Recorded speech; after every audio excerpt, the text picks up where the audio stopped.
Friends, ஷவர்மாக்கு first சிக்கனை marinate பண்ணி வச்சிடலாம். 200 கிராம் சிக்கனுக்கு 1 table spoon chilli powder, 1/2 table spoon மஞ்சள் தூள் turmeric powder, 1/4 teaspoon garam masala, இஞ்சி பூண்டு பேஸ்ட் 1 டீஸ்பூன், தேவையான அளவு உப்பு போட்டு நல்லா மேரினேட் பண்ணி வச்சுக்கோங்க. நெக்ஸ்ட்டு ஒரு பவுலில் 50 கிராம் கேபேஜ் கோஸ் எடுத்துக்கோங்க. ஒரு கேரட் துருவுனது, பாதி கேப்சிகம் கட் பண்ணது எல்லாத்தையும் போட்டு வினிகர் போட்டு ஊற வச்சுருங்க. நெக்ஸ்ட்டு நம்ம மேரினேட் பண்ண சிக்கனை தவாவில் போட்டு கிரில் பண்ணிக்கலாம். ஆயில் நல்லா சூடானதுக்கப்புறம் நம்ம ஊற வச்சுருக்க சிக்கனை மீடியம் ஃப்ளேமில் வச்சு இந்த மாதிரி கிரில் பண்ணிக்கலாம். மீடியம் ஃப்ளேம்லேயே வச்சுக்கோங்க, ஹை ஃப்ளேமில் வச்சா தீஞ்சிரும். நல்லா லைட்டாக வச்சு இது மாதிரி திருப்பி விடுங்க. எவ்ரி 5 மினிட்ஸ்க்கு ஒரு தடவை இப்படி திருப்பி விடுங்க. நல்லா கிரில் சிக்கன் மாதிரி இருக்கும். இதையே நீங்கள் சாப்பிட்ருவீங்க. இருந்தாலும் பொறுமையாக வெயிட் பண்ணுங்கள், அப்போ தான் ஷவர்மா பண்ணணும். ஸோ இதை நல்லா கிரில் ஆகிடுச்சு. கிரில் ஆனவுடனே அதே தவாவில் அந்த சிக்கனை எடுத்து வச்சுட்டு கட் பண்ண ஆனியன் ஒன்று எடுத்து நல்லா அந்த தவாலையே நல்லா டோஸ்ட் பண்ணி விடுங்க. வெங்காயம் நல்லா அப்படியே கிரில் ஆஃப் இதில் நல்லாயிருக்கும். இப்போ நல்லா டோஸ்ட் ஆகிடுச்சு. ஆனியனையும் எடுத்து வச்சுக்கலாம், தனியாக எடுத்து வச்சுருங்க. நெக்ஸ்ட்டு நம்ம இப்போ சப்பாத்தியை சுட்டு வச்சுக்க போகிறோம். உங்களுக்கு எத்தனை சப்பாத்தி தேவையோ அத்தனை சப்பாத்தி சுட்டு வச்சுக்கோங்க. பாருங்கள் எப்படி நல்லா பூரி மாதிரி பொங்கி வருது, நல்லா சாஃப்டாக இருக்கும். நெக்ஸ்ட்டு இந்த ஸ்டஃபிங் ரெடி பண்ண போகிறோம். அதுக்கு அந்த சாலடில் கிரில் சிக்கன் கட் பண்ணி போட்டுக்கோங்க.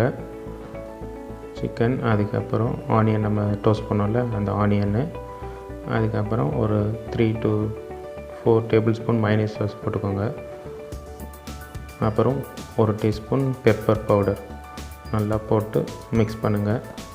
கொஞ்சம் தேவைன்னா மைனஸ் கொஞ்சம் எக்ஸ்ட்ரா ஆட் பண்ணிக்கோங்க. அதுக்கப்புறம் டொமேட்டோ கெச்சப் அதுவும் போட்டு நல்லா மிக்ஸ் பண்ணிக்கோங்க.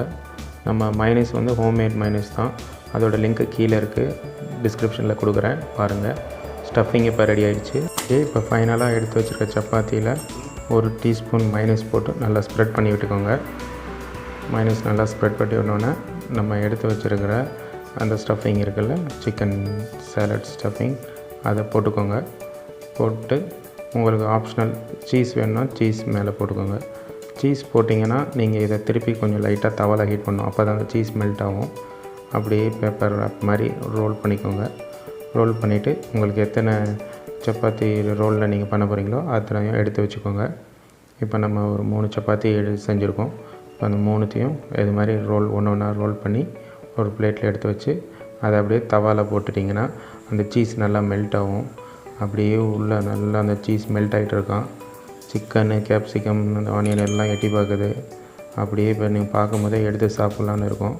ஓகே, வாங்க இப்போ போய் நம்ம இப்போ சாப்பிட்லாம். ரெடி ஆகிட்டே இருக்குது. இப்போ எடுத்துகிட்டு போய் ஒரு கட்டு வேண்டியது தான். சுவையான சப்பாத்தி சிக்கன் ஷவர்மா சீஸ் ரெடி ஆகிடுச்சு. இப்போ எடுத்து ஒரு அப்படியே கடிக்க வேண்டியது தான், லஜக்.